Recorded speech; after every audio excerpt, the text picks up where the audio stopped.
Ano bang nangyayari dito sa Pinas?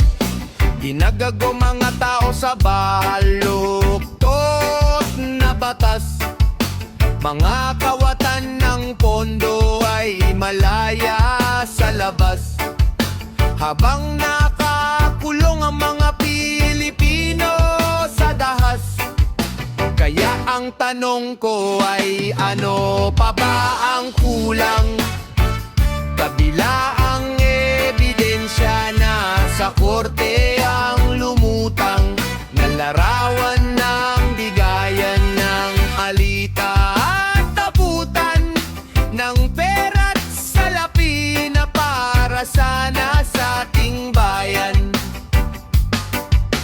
Iyon na ang ninakaw, pero ba't wala pa rin? At hindi pa rin matukoy kung sino ang salarin. Kaya naman ng Pilipino sa Pinas hirap pa rin. Kasi kapwa Pinoy di nang kalaban sa krimen. Tangin ang mga buhayan na sakim na at kurakot.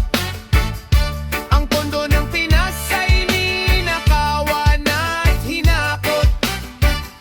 Kaya pala sila'y sagana at wala nang takot. Patas sa Pilipinas ay bayad na at tinakot. Kaya mga Pinoy sa Pinas na ay kawawa. Hustisya ang hinanap, pero ba't malabo yata? Kahit mulat na tayo sa maling pinapakita, at kahit bingi na tayo sa mali nilang balita. Kaya mga kabayan, halikan at lumaban. Magkaisa na tayo para sa kinabukasan. Sikapin natin na mabawi ang kaban ng bayan, na dapat ang mga Pinoy lang ang nakikinabang.